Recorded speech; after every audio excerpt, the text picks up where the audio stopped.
On the 29th of May 2015, President Muhammadu Buhari declared on his inauguration day that is for nobody and is for everybody. That was a declaration that got many Nigerians talking at that time, nearly 8 years and 2 terms under his belt. The Nigerian president is leaving office for President-elect Asiwaju Bola Ahmed Tinubu in a few weeks.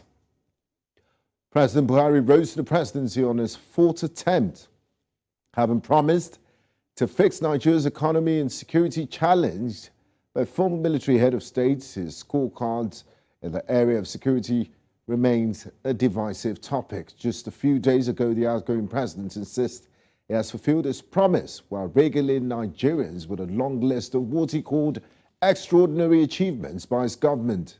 Joining me to review and score the performance of President Buhari on the show today is Segun, Sopitan, a public affairs analyst. So one welcome to you, Segun, and thanks for joining us on the program. Thanks for having me, Gbenga. Good evening, viewers. I don't think we will have enough time to do justice to the scorecard of 8 years in just 20 odd minutes, but we'll give it our best attempt. Now, Segun, the primary responsibility of government starts with the protection of its citizens. In terms of security, what steps has the Buhari administration taken to tackle the Boko Haram insurgency and other forms of insecurity in the country? Has there been a decrease in incidents of violence and terrorism since the administration took office? Okay, well, it's a good thing that you started from the security perspective or from that particular measure of their performance, because this was a major problem in 2014, 2015. If you remember, as of that time, elections had to be postponed. Presidential elections in particular had to be postponed because elections were simply going to be impossible in certain parts of the country because of Boko Haram and the kind of ground that they had gained, within the country. They had gone as far as the Federal Capital Territory, Kano, Kaduna, Niger State. A good chunk of the northern parts of Nigeria were under attack, very active attack from Boko Haram. And there were fears, even as far down south as Lagos, that there were plans by Boko Haram to do some harm and do some damage to major infrastructure. So juxtaposing that with where we are today, in terms of Boko Haram specifically as one of the elements of the insecurity problem in Nigeria, obviously a lot of progress has been made. Boko Haram has degraded significantly, they've been pushed back significantly. Places that were totally uninhabitable as at that time are now beginning to regain some semblance of normalcy. Maiduguri, the capital of Borno State, which was a hotbed at that time, nightlife was dead at that time, and all of that. In fact, even the airport had to be shut at a point. All of that is in the past, and things seem to have returned to normalcy to a large extent. Of course, Boko Haram is still operating. They're still doing what they do, but it's no longer the way it used to. So from that angle, yes, this administration recorded significant progress. However, that problem then metamorphosed into a hydra-headed monster. So it was almost as if, yes, the federal government under the leadership of President Muhammadu Buhari scored major victories against Boko Haram, but Boko Haram metamorphosed and became several other things, including things like the herdsmen. There are talks that some of those people that we refer to as the herdsmen, the killer herdsmen, came from Boko Haram, came from some elements of Boko Haram. The bandits, as a problem in a good chunk of the north central and northwest, also came from Boko Haram. And then, of course, we know what has happened since that time with regards to things like unknown gunmen, incursion of the bandits to some degree, kidnappers, killer herdsmen, even down in the southwest. So there are other elements of insecurity beyond Boko Haram. Yes, exactly. And how has the government responded to those security threats? Well, I mean, as it is now, I think that our government simply hasn't done enough. A lot of these security issues cannot be dealt with in the traditional way that our security architecture is designed. A lot of the issues that we're dealing with must be tackled from the local communities. You cannot effectively provide security to a territory without the active involvement of the locals in that territory, without the active involvement of the various sectors of society, in those places. And I think maybe this is one of the major mistakes that the federal government has made in the last 8 years.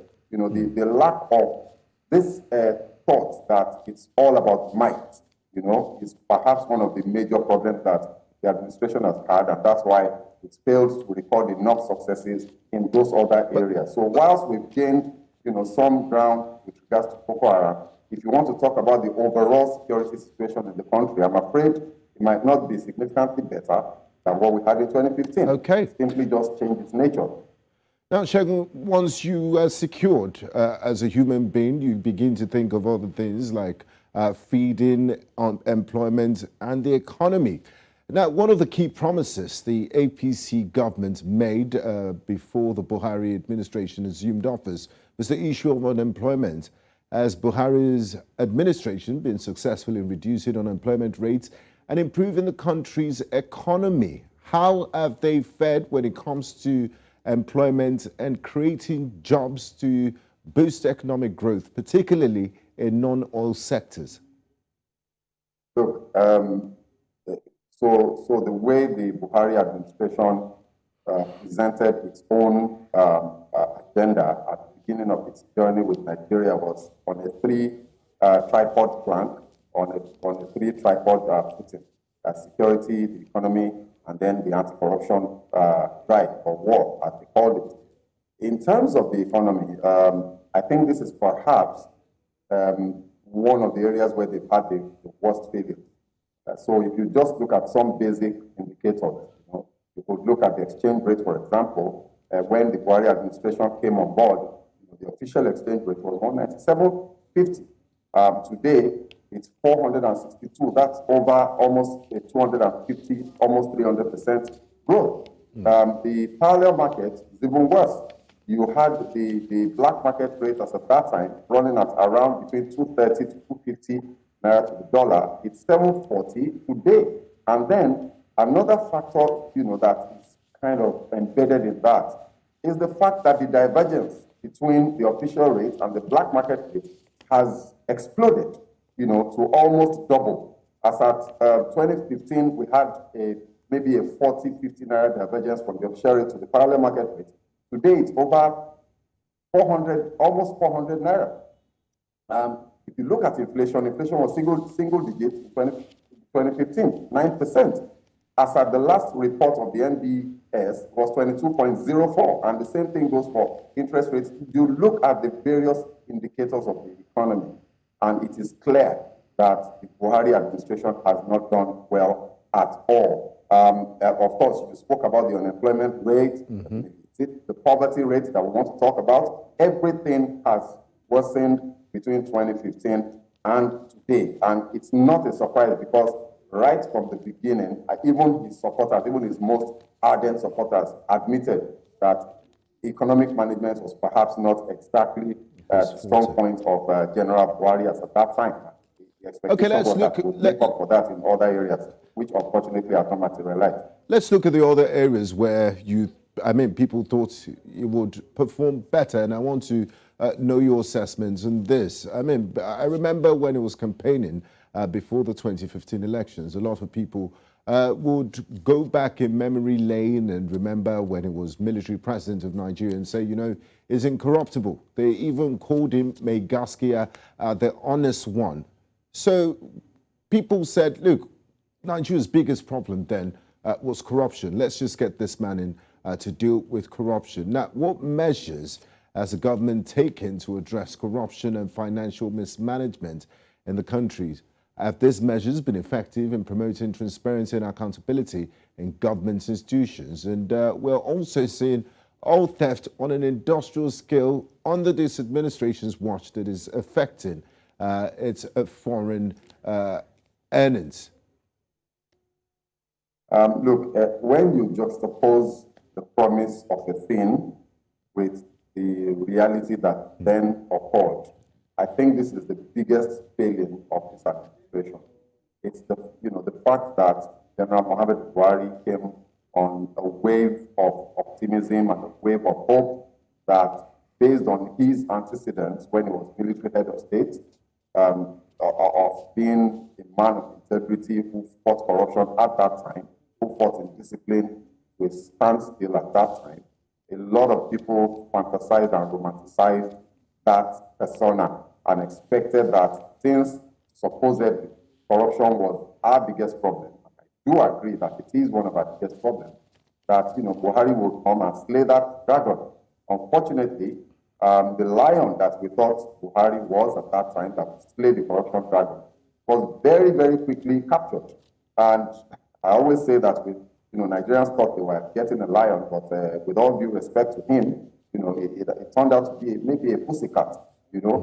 All of the measures that the president has put in place, and all of the wars, the things that the EFCC has done, revamping of the ICPC, making them stronger, all the political hoopla we saw around the Code of Conduct Bureau in the early part of his tenure, have been completely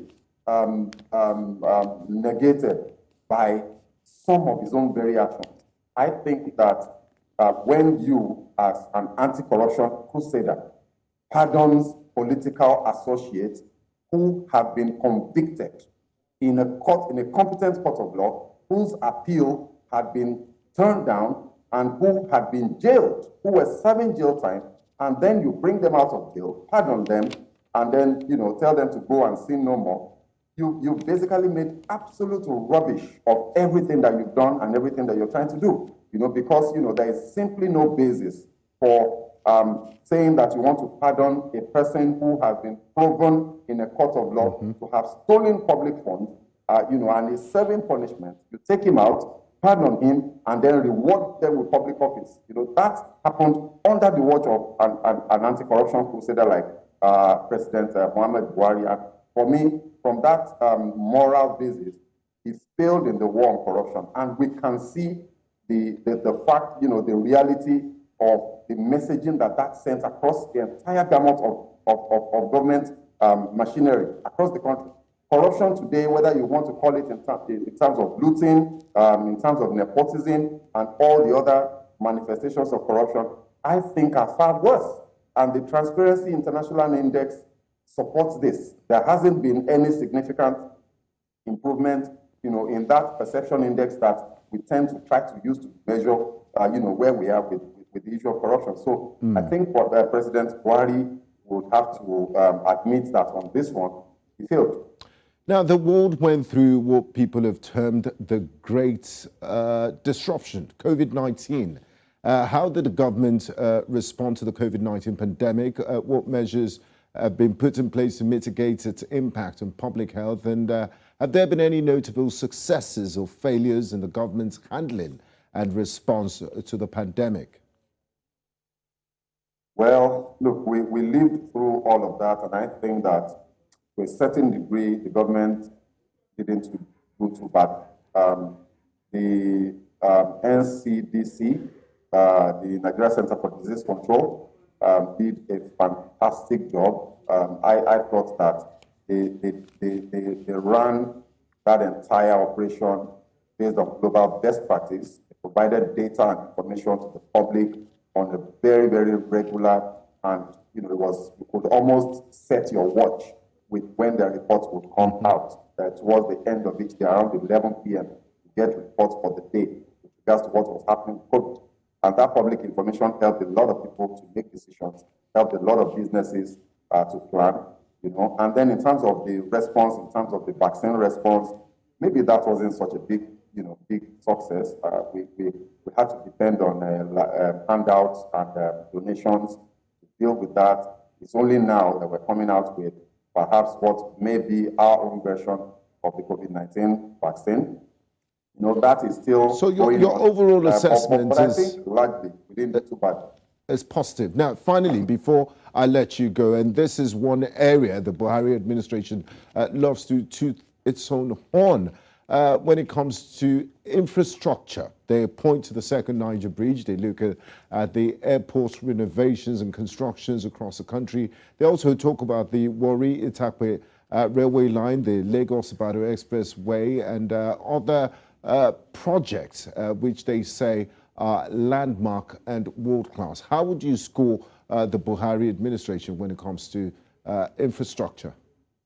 Well, I mean, look, if you talk about infrastructure, you have to make sure that you don't get sucked into, the narrative that the government spokespeople are trying to paint. Infrastructure is not just about roads and bridges.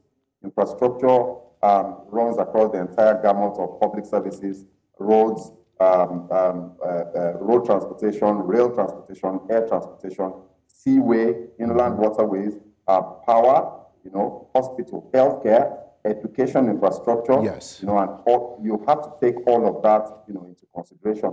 In terms of roads and bridges, maybe some airports, yes, the administration didn't do too badly. We have to consider and agree that the administration in fact, there's something that I particularly praise this president for, and, it's unreserved praise.